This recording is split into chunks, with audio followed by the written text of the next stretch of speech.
4-acre off-grid mixed farm in Judith, Cape Breton in Nova Scotia. We raise goats, pigs, chickens, and ducks. We've also raised Highland cattle in the past. And we also grow veggies and have a band sawmill, so we do both rough cut lumber as well as secondary wood products. And another big part of what we do here is educational programs, so trying to connect people to their food and to the land. We are in a gorgeous forest. It's mostly forested, the farm, with a year-round brook that flows through. So connecting people to this wild space is a big draw for us to be here. And right now we are here in a part of our cleared pasture area with the goats. So we raise these goats for dairy and in the near future meat as well. And Will's going to talk about the pasture. Yeah, so today we're in one of the areas that we're creating pasture. It's fairly close to the main farmhouse, but when we arrived here, this was basically all forest. And so the first thing that we did is we had some Highland cattle that we used to help basically clear a lot of the undergrowth.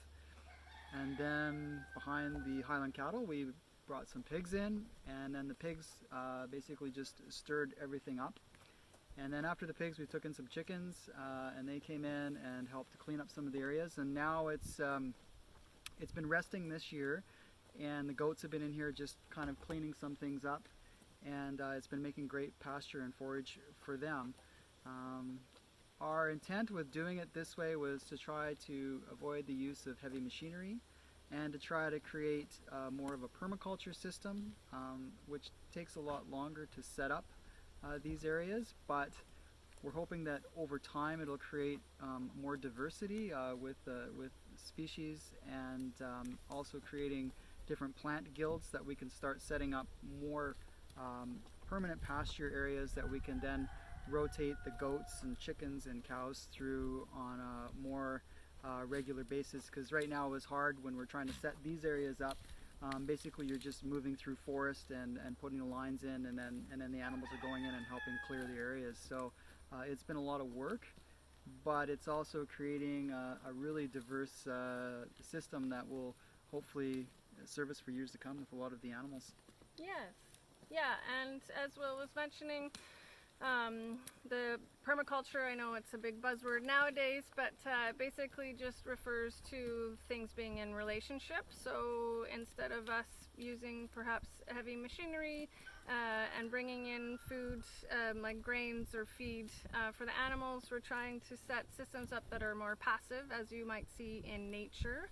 So trying to mimic some of those systems and setting things up so that they're in relationship with one another. So maybe we plant in the guild, there might be an apple tree, and under that there's some other understory plants that are growing, but as the apples drop, say, the chickens can come along and eat the apples, or the pigs can, so we're moving them through quickly enough that they're not destroying the areas, but they're able to glean the excess food, such as the apples, and then they're also fertilizing the landscape with their obviously feces, and they're also keeping the grasses and everything at that perfect height of not eating it too low, so that it can reestablish itself and grow back again. And then we've also taken the secondary wood products out of these areas, so we'll use those on the band sawmill for our firewood, as well as for any other wood products that we build. So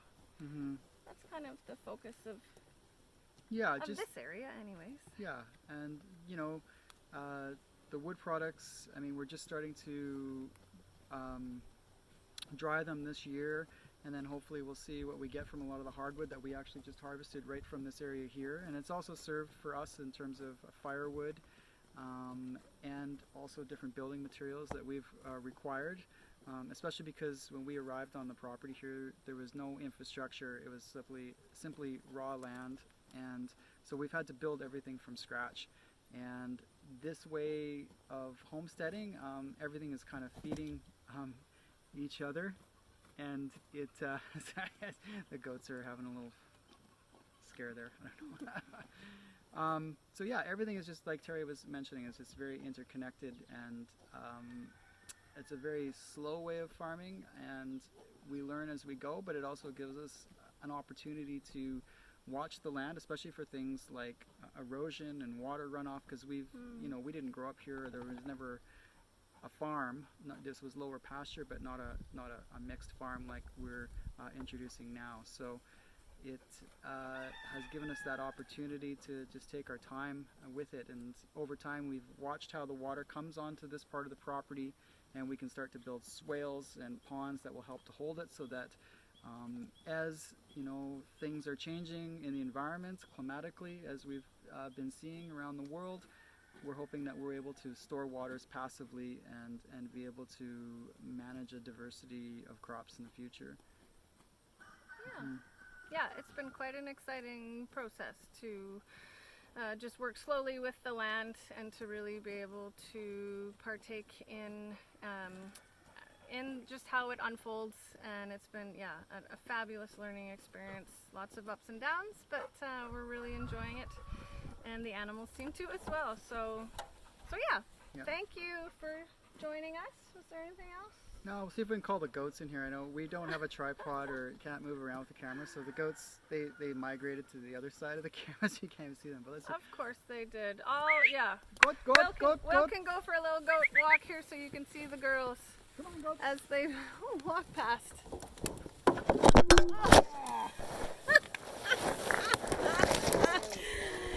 And we're back. We're back. We're not going to edit that because this is life and this is farming. Come on, goats.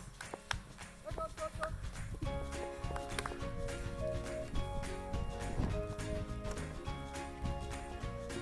So thanks for joining us. Enjoy Open Farm Day. Meet your farmer.